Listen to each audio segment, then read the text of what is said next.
Hello and welcome to the Nuclear Reactor, and today we'll be reacting to What If Raditz Turned Good? The next part. It's finally here. I hope y'all are ready for this, because I am looking forward to this too. Here we go. Action camera on the big screen. Raditz goes to the movies. Hey guys, Marsiko X here. Raditz has had a very big adventure on this channel. From about April 2017 to where we are now with episode 5 of Dragon Ball R&R being developed, we have managed to breathe new life into this character, who got pretty short shrift in the original story. I don't think you need me to explain that. Thanks to our contributions to his legacy though, we've now made him into a legitimately sought after villain. If fandom is anything to go by with their top 100 villains. Raditz was number 83 by the way, and we were mentioned in the description. In any case, we know about the history of this guy's story on this channel, but one thing has kept on being asked about for the longest time, and I've resisted for the longest time as well. Marsiko, are you going to cover the movies where Raditz may feature? Well, okay, I've listened, and now I thought, well, okay, now we're going to start doing so, because we're on holidays, and this is my little gift to you all. But before we start, I want to point out that we don't usually do the movies in large capacities for What Ifs due to their distinction from the regular canon.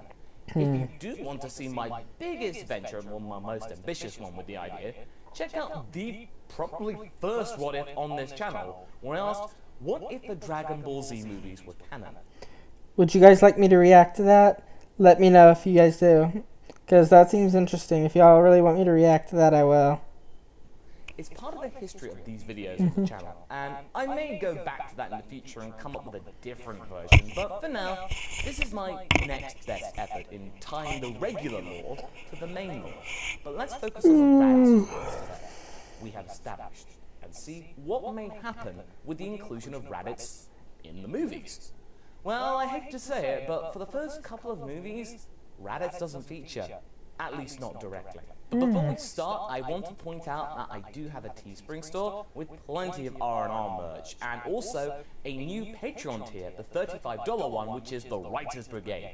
If you want to have your own little short story mentioned and actually made into a little skit with the R&R cast, then you can check out patreon.com/MarsikoX for more details, as well as inclusion into the R. That sounds interesting. I'm already paying too many patrons though, but that sounds interesting. I'm thinking of getting on the lower grade on his Patreon though, so that I can help fund the R&R series. So hopefully it'll go faster, because I love that series. But yeah, that sounds interesting. Speaking of which, I hope right now y'all are wanting me to focus on all of these What If series. So I haven't had time to build up all the anime episodes that I was going to be putting on my Patreon. Well, they will be full length. If I can figure out how to do it without getting copyright, I'll try to do cuts of it on here so that y'all can get an idea for what it is and stuff. But I'll be doing the full length anime reactions on my channel, because the only 3 anime, or no, actually it's 4: Bleach, Dragon Ball series, the Naruto series, and when I was like 5 years old, Yu Yu Hakusho. So I'm redoing Yu Yu Hakusho right now because I cannot remember almost anything from it. So I'm redoing my reactions to that, and I'm trying to get it all set up for Patreon for y'all. R&R Discord being one of the perks. Right, okay, back to Raditz. For the Garlic Jr. and Dr. Wheelo outings, Raditz isn't anywhere to be seen, since for the first movie, The Dead Zone, he has not arrived on Earth yet. Piccolo and Goku are the two main heroes, with Krillin acting as the support as you do. And as a result, that movie remains really unchanged. Now if we look to the second movie, The World's Strongest, Raditz has actually made his presence known, but he's not present for another reason. If we look back to that movie, it basically takes place after the Vegeta and Goku fight, which was like the original. Also, Raditz was in the next dimension at this point if you look back to part 1 and 2, and so didn't participate in the fight against Wheelo and Kochi, because he's in the other world, you know, teasing King Yama. However, it did produce a change in some way.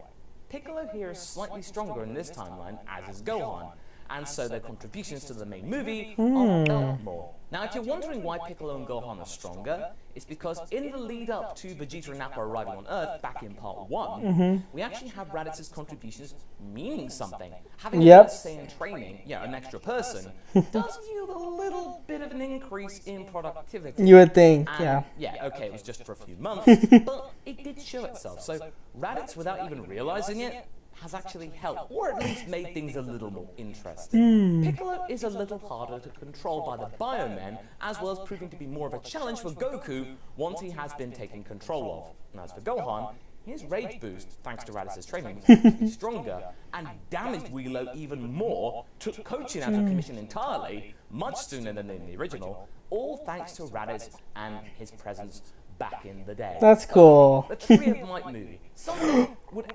That is one of the most underrated movies to me because I love that movie. That's so good. And then how they did it, some of the stuff with the abridged. When the Christmas one, where Turtles comes back with Frieza and all of them. That was so funny. Yeah, evil me. Sorry, if y'all haven't seen that, go check out the Christmas Dragon Ball Z movie. Well, they made it Christmas and the abridged. Sorry for my rambling. Actually be yielding some Raditz action, right? I'm afraid not. That was set not long after the second saga as well, and so therefore Raditz is gone here too. Turles and Goku still have their argy-bargy, and the others aren't affected either. It isn't until the Lord Slug movie, the fourth movie, where we see Raditz make his where he goes false Super Saiyan. Because he is actually here. Raditz was revived back in part 2, and had a fairly decent power-up because of it. Lord Slug is set around the time where Goku was on the cusp of reaching Super Saiyan, and had it not been for a coloration error or like a lack of communication with the hair of what Super Saiyan was going to be at the time of the movie, the form would have had its debut in this movie instead of Cruel's Revenge. So, for the purposes of the narrative and with the benefit of hindsight as well, we will retcon that revelation and give it the proper coloration, and that it was just a temporary acquisition, with Goku struggling to regain it until the time we see it in the Namek saga and the Frieza saga. Oh, okay. In short, pseudo Super Saiyan doesn't exist. It's Super Saiyan, albeit just for like 10-15 seconds. Raditz is here and works with Goku instead of Krillin to help deflect the incoming planet from hitting Earth, but, that doesn't do anything. With Raditz here as well as Krillin later on, the Dragon Team are able to take out more of Slug's forces, but still the Terra Freezing device is still used, and the gang have to go through the motions, with Raditz mainly acting as a foil for the most part, until the latter half of the movie, when Raditz actually witnesses the power of Super Saiyan, albeit fleetingly. And just so you know, the out-of-place rock music from the early 2000s dub of Lord Slug is still in place. With Raditz now knowing that there is a chance that his brother might be the legendary Super Saiyan of old, it only fills him with pride that his brother, a low-class warrior, is the one to have this power instead of Prince Vegeta. It also gives himself some hope that he may one day achieve a power like this if he trains hard enough. If my brother can do it, then so can I! Who's to say their father couldn't do it too? If only he was still... But that movie wasn't canon, was it? Was it? Because as you say, Bardock was the first one to go Super Saiyan 1,000 years ago. If any of y'all watched the movie. Alive. Oh, Raditz. You don't know about what Toa and Mira are doing right now with him. So, Raditz, I feel, would come to Goku and Piccolo's aid and help take out the minions of Slug, as well as aiding Goku on Iguana Street, but eventually falling to the wayside relatively quickly. He is able to also provide energy for the Genki Dama at the end, with him arriving on the scene. Basically, he's dragging himself on the ground. In terms of dramatic tension, we all think Raditz is gone, like he's nowhere to be seen, but then, Goku's like grabbing Piccolo's energy. It's not enough! And then, wait, brother! Don't count me out just yet! Yay, Raditz is here! Because we all should be saying that. And lastly, the Super Namekian is felled by Goku with the aid of his former rival, and now his brother. Just you wait for Cooler's revenge. That is even more apparent that Raditz is going to make an impact. He and Goku are training at the beginning of the movie. with the former teaching Raditz the basics of how to become a Super Saiyan for real this time, because the two of them have been able to really improve their brotherly relationship with training as of late. And Launch can see her new boyfriend and her friend really getting to know each other, and she remarks that this is all so sweet to witness and unfold before her.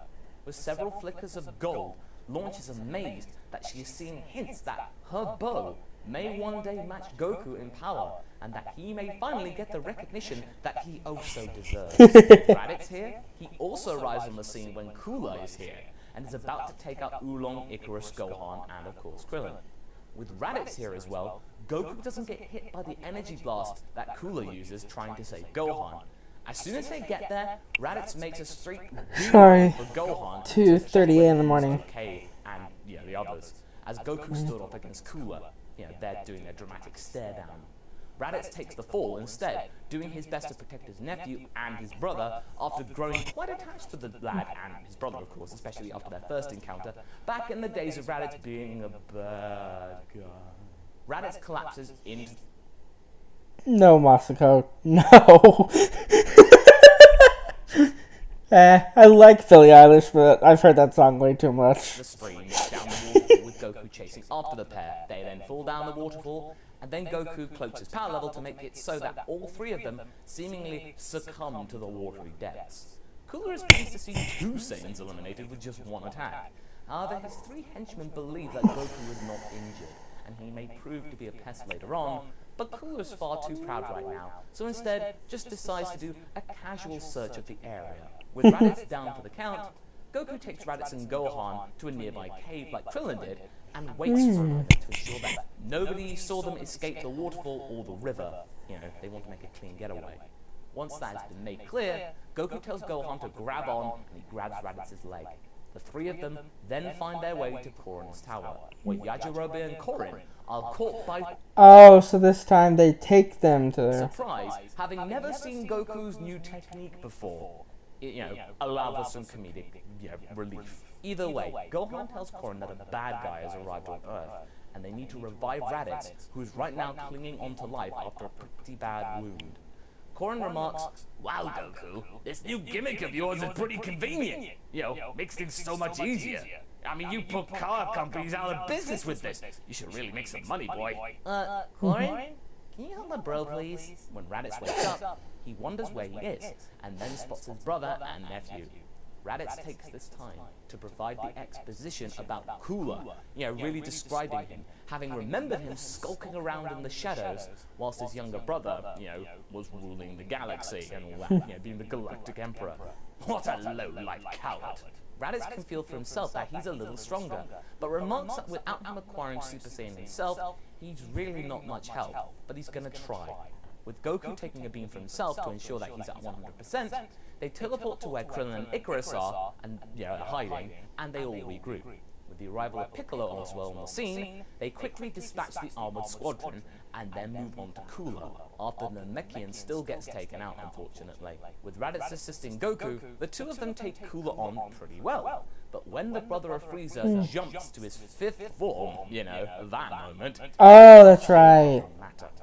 Raditz and Goku are beaten down, but soon they encounter that same bird like in the original, and in a dazzling light, both of them turn Super Saiyan at the same time. And I didn't do this just because it makes sense, I did it because it would look cool for a movie. Raditz... Oh, you're right, that'd be awesome.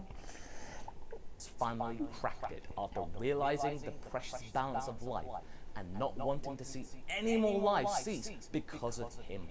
So yeah. This is the debut of Super Saiyan Raditz. With the brothers in arms, Cooler stands no chance. With a combined double Sunday Kamehameha combo Ki Blast aimed at the Iceman, Cooler still gets melted into the sun. And by the way, I can't remember exactly, where does Raditz's double Sunday attack come from? Was that actually real? Because I can't remember, or did Masako just make it up? Let me know, please. The duo look to each other on the ground, and are proud of one another. Brotherly love. Launch is especially happy to find out that Raditz has mastered this power too, and will want him to try it out later on, if you know what I mean. So now Listen, Cooler. For this story, Raditz joins the Dragon team for their trip to New Namek, so as to revisit the Namekians that he had tried to help out back in the day. With Raditz there too, things seem to go down much easier than before, with the initial kind of robot rampage. But that is before Cooler immediately blasts Raditz to the floor, so as to immediately ensure that he and Goku won't join forces and take Cooler out like they had done in the previous movie with his organic body. Cooler's got something stuck in his craw about Raditz. Thinking that he now has the upper hand, we then move forward with the plot of Goku fighting Cooler, Vegeta arriving on the scene, both of them going Super Saiyan, and then struggling against the 1,000 Cooler replicas that appear before them. As for Raditz, he's able to slowly get back on his feet after being rescued by several escaping Namekians. This includes a Namekian who can heal people, after having their potential unlocked by the new Elder Namekian, Mori. I'm going to assume that if you're the Elder Namekian and you're granted that power, you do have the ability to unlock potential. So I think that's safe. Now recovered, Raditz is able to jump in and go after Piccolo to rescue the rest of the gang from being bested by the robots of the Big Getty Star. What kept him going from passing out and succumbing to the injury is the thought of his now 2-year-old daughter back home. With that in mind, Raditz and Piccolo head the charge from the other's point of view, with Raditz then breaking away, dropping on the Meta Cooler Core battle with Goku and Vegeta, and freeing his comrades. So what I'm doing with Raditz right here is making him kind of like the bridge between, the Dragon B team and the Dragon A team. So Raditz kind of straddles the two.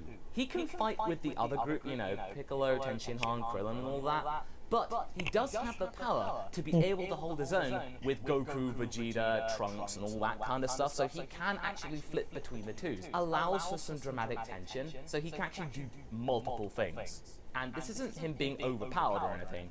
It's just he tends to get himself stuck in and he ends up kind of making it harder for himself. Then he gets a lucky break and then he goes back in. That's my actual justification for it. But back to what Meta Cooler Core says when he sees Raditz there and he's not happy. You! I thought I killed you! That's kind of funny! I thought I had killed you! Let me fix that real quick. And join their classes together and blow up Cooler and therefore the Big Getty Star, with the three escaping just in time. Now at the end of this, Raditz is glad that he was able to have the last laugh against the brother of Frieza. It was a long time coming. Vegeta though isn't best pleased that his former lackey has gotten this newfound vigor. This is where things really begin to heat up with them, as we know in the main timeline, in terms of their more than rivalry. So okay, for now, I think we'll take a pause, and then in the next episode, we shall tackle movies 7 through 13, and see whether Raditz makes just as big of an impression in the second half of the Z movies. Okay. Now, we're not going to cover Battle of Gods, Resurrection F, as well as Dragon Ball Super Broly, since we have covered those in parts 8, 9, and 13. Thank God he's not going to cover that again, because I've forced myself to forget that, because I still have not seen the new Broly movie, and I really want to, but at the same time, I don't know if I should figure out how to do a reaction to it, find it online and do a reaction to it, or if I should just watch it myself. What do y'all think? Respectively, of the main What If Raditz Turned Good timeline. And so, doing that here would basically be retreading old ground. But having said that, Raditz and Cooler's particular gripe really ages well with what happens in part 13 of this story. So what did you guys think? Did you like this foray into the movie side of things concerning Raditz?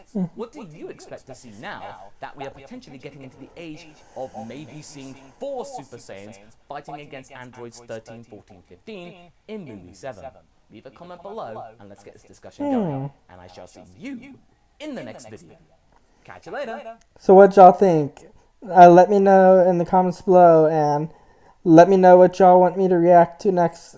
And I'll be having the next part of the Gine coming out probably later this week after this one goes down. It'll probably be mid to week to the next weekend, but I'll try to get it out soon. And thank y'all for everything. I appreciate it. Until next time, bye.